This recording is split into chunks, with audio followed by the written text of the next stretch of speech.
भाइयों देखिए, ये रमजान का बाबरकत महीना है। इस महीने में दिल खोल कर इबादत करें, रोज़ा रखें, नमाज पढ़ें, तिलावत करें, क्योंकि यह महीना साल में एक बार आता है और जो इसका कदर नहीं करता वह साल भर पछताता है, हाथ मलता है। इसलिए आप लोगों से गुजारिश है, इस महीने को यूं ही न जाने दें।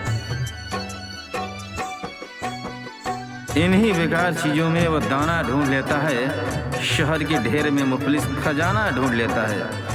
भटक जाने की आदत सिर्फ इंसानों की होती है। अरे परिंदा शाम होते ही ठिकाना ढूंढ लेता है।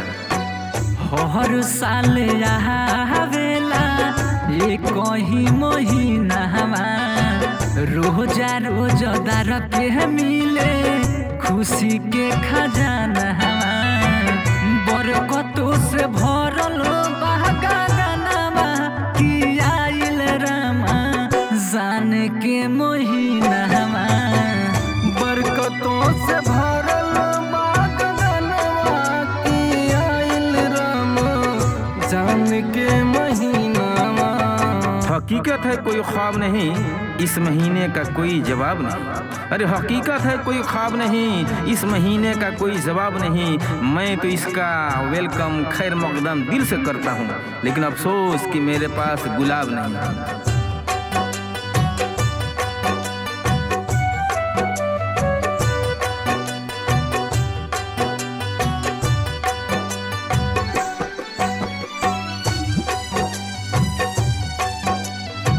खुशबू रिकॉर्डिंग स्टूडियो कहला बिशनपुरा बाजार।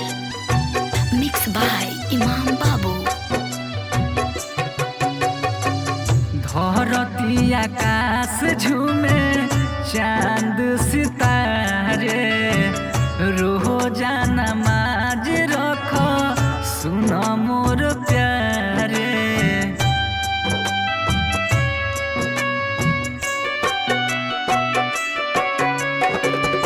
धरती आकाश झूमे चांद सितारे रोजा नमाज रखा सुन मोर प्यारे। रहमतों से भरल बहंगनवा की आइल रामा जान के महीना खुशियों से भरल बहंगनवा की आइल रामा जान के महीना। सब कुछ बदल गया मेरी हालात की तरह, सब कुछ बदल गया मेरी हालात की तरह, और सुनता नहीं है बात कोई बात की तरह। बढ़ती न दूरियां होते न फासले, बढ़ती न दूरियां होते न फासले, मिलते अगर वह पहली मुलाकात की तरह।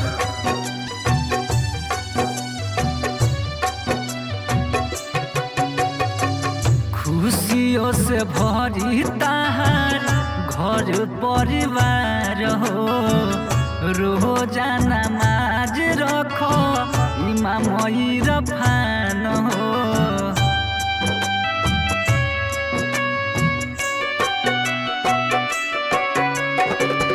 खुशियों से भरी ताहार घर परिवार हो रोजा नमाज रखो इमाम इरफान हो।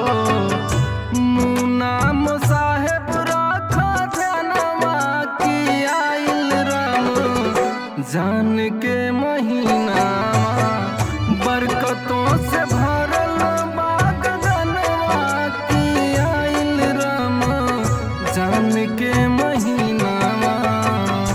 हर साल आवेला ये कोई महीना रोजा रोजदार के मिले खुशी के खजाना बरकतों से भरल